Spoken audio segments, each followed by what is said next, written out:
সাংবাদিকদের মুখোমুখি হয়ে সিদ্দিকুল্লাহ চৌধুরী জানান, আগামী 11ই আগস্ট এসআইআর ইস্যুকে সামনে রেখে একটি শান্তিপূর্ণ মিছিলের আয়োজন করা হয়েছে। তাঁর দাবি, বেলা 1টা থেকে রাজাবাজার থেকে শুরু হওয়া এই মিছিল শিয়ালদা এসএন ব্যানার্জি রোড হয়ে ধর্মতলায় পৌঁছবে। পুলিশ যেখানে অনুমতি দেবে সেখানেই সভা অনুষ্ঠিত হবে বলে তিনি জানান। সিদ্দিকুল্লাহ চৌধুরী অভিযোগ করেন, আরএসএস সরকার চালাচ্ছে। আরএসএস টেস্ট ম্যাচ খেলে, ওয়ানডে খেলে না। তিনি বলেন, এসআইআরের মাধ্যমে বাংলার মানুষের অস্তিত্ব নিয়েই প্রশ্ন তোলা হচ্ছে। এই কারণেই এসআইআরের বিরুদ্ধে শান্তিপূর্ণ গণ আন্দোলনের ডাক দেওয়া হয়েছে। এছাড়াও তিনি হুঁশিয়ারি দিয়ে বলেন, খুব শীঘ্রই দিনক্ষণ ঘোষণা করে সিইও অফিসের সামনে বিক্ষোভ সমাবেশ করা হবে। তার দাবি, গণতান্ত্রিক ও শান্তিপূর্ণ উপায়ে এই আন্দোলন চলবে। এই উপলক্ষে আগামী 11ই আগস্ট नेक्स्ट अपना मंडे, उसके बाद है मंगलवार मंगल। आज मंगल है, सामने मंगल। इंशाल्लाह राजा बाजार से जुलूस की शक्ल में शियालदा, राजा बाजार, शियालदा, मौलाली, एसएन बैनर्जी होते हुए जाएंगे।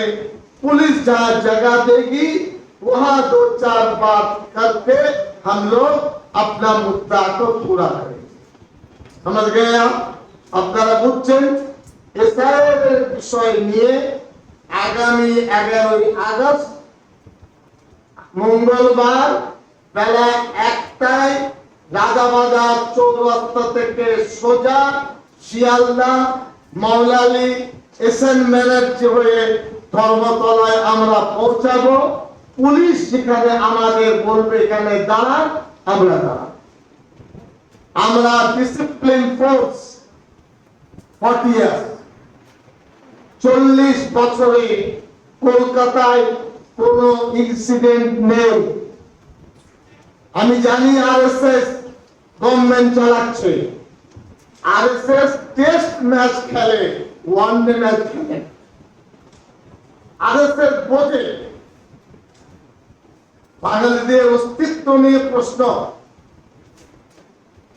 বাংলার মানুষের ভোটার নিয়ে প্রশ্ন, ভোটার নিয়ে।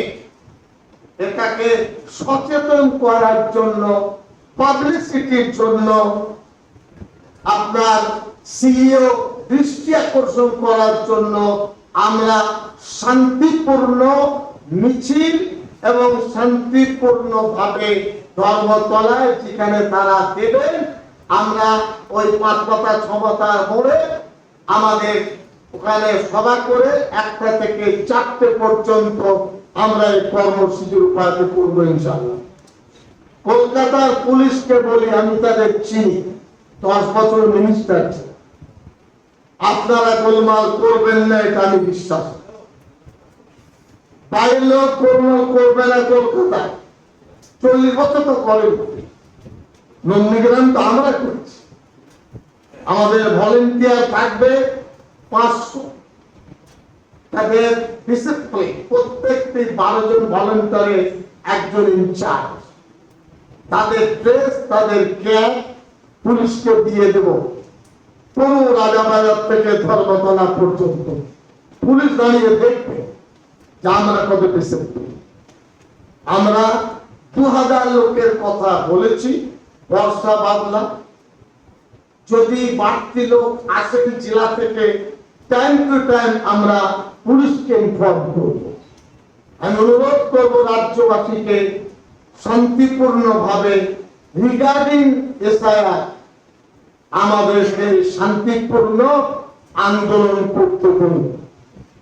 এদের ভবিষ্যৎ ঠিক ভোটার লিস্ট থাকবেন না থাকবেন, পরে বলবেন পাস করো না, পরে বলবেন কলকাতা কর্পোরেশনে ভোট ডিসেম্বর মাসে 7.5 লক্ষ ভোটার চলে গেলে কি হবে? ফিউচারটা কি হবে? 23 বছর থেকে 35 বছর মেয়েদেরকে টার্গেট করা হয়েছে। 23 থেকে 35 স্বামীর নাম আছে ভোটার লিস্টে, ছেলে মেয়ের নাম আছে, বাড়ির গৃহিণীর নাম নেই। কি ইন্ডিকেট করে? এই যুবতী মা বোন বিবাহিতা কে উত্তর দেবে? এই উত্তরটা আমরা চাইছি সিওর কাছে। উত্তর তাদের দিতে হবে।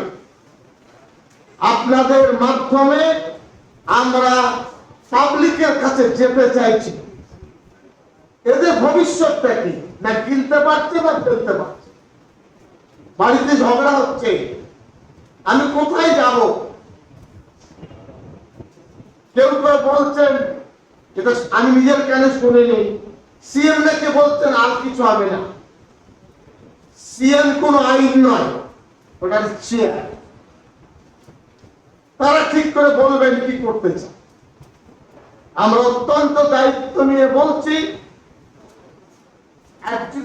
এডুকেশনে কিভাবে বেশি আছে, মিসম্যাচ কতজন, পিলিট কতজন, তার কারণ কি?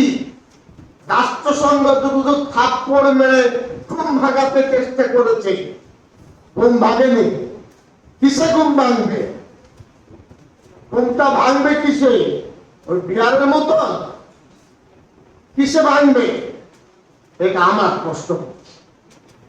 যদি সিইও এই আপনাদের মাধ্যমে জনগণকে না বলেন, কোথায় বলবেন? প্রত্যেক ডিস্ট্রিক্ট ম্যাজিস্ট্রেট বলবে। কলকাতায় 6.5 লাখ, মুর্শিদাবাদে 4,52,000, মালদায় 3,30,000, বর্তমানে 2.5 লক্ষ। আপনারা মাইক অমক করুন, তমক করুন, এটা আমাদের বলবো পরে। আমরা দায়িত্ব নিয়ে দায়িত্ব আপনার কাছে জানতে চাইছি। আমরা ফ্রিডম ফাইটার অর্গানাইজেশন, পলিটিক্যালি আমাদের সাথে সরকারের ক্লাস নেই। যারা পলিটিক্স করছেন বুঝবে, আমরা নাগরিক, দেশকে স্বাধীন করেছি। আপনাদের বলতে হবে, তা না হলে আমরা পুলিশকে দিয়ে, পুলিশের অনুমতি নিয়ে সিও অফিসে একেবারে দিন বেঁধে আমরা বিক্ষোভ সমাবেশ ডাকবো শান্তিপূর্ণভাবে। প্রত্যেকটি গ্রামে পুরুষ ভাই মহিলা কি চেয়েছেন? হাতের লাড্ডু, এরা মানুষ নয়, জিতে গেছেন গেছে। পলিটিক্যাল উত্তর যারা দেবে দেবে, আমি সাবজেক্ট আনতে চাইছি না, ওটা আমার ইস্যু। এটা হলো আমার প্রথম বিষয়। দ্বিতীয় বিষয় হলো সাবজেক্টলি 27 লক্ষ। আপনি বলুন মিসম্যাচ কত, কত রিলিজ হয়েছে, কত অ্যাকসেপ্টেড, মানে ভোটার তালিকায় নামটা ঢুকেছে, সংযুক্ত হয়েছে, আর কত সংযুক্ত ক্লিয়ার চ্যাপ্টার বলুন। বন্ধ করে রাখছেন কেন? এত অপরাধ করেছে বাংলার মানুষ। স্বাধীনতার এই 79 বছরে এইরকম অত্যাচার তো বাংলার মানুষকে সইতে হয়নি। এই অত্যাচারের দুর্দিন তো বাংলার মানুষকে দেখতে হয়নি। আমরা খুব ব্যথিত। আমরা डेमोक्रेटिक वे से ना छोड़ पाऊंगा, इंशाल्लाह करेंगे इसको। आप समझ गए? गवर्नमेंट को पता है कलकत्ता में जो जो सेक्शन है वहां पता चले, कुछ नहीं बताए। আর যারা এমএলএ মিনিস্টার, বাংলার একটা ভাষা সব বাঙালি, কিং কর্তব্য বিমূঢ়, এই বাংলা ভাষা আমি পড়েছি, किंग कर्तव्य विमूढ़। इसका तर्जुमा यह है कि पता नहीं हम क्या करें।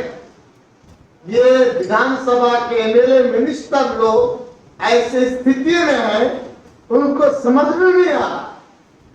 जी वोटर लोग सुनेंगे आपको, ये फ्यूचर बताए। किंग कर्तव्य विमूढ़ की করবো, কি বলি, এই রকম বিষয় আমরা কোনোভাবে মানতে রাজি নই। Indian democracy Indian constitution, Indian culture, union system আমরা बाध्य, हम मानते हैं, इंशाल्लाह माने, ये हमारा खून में है। लेकिन जुल्म पर जुल्म करते जाएंगे, बताएंगे नहीं, ये नहीं होगा। इसका आधार आपको सोचना है।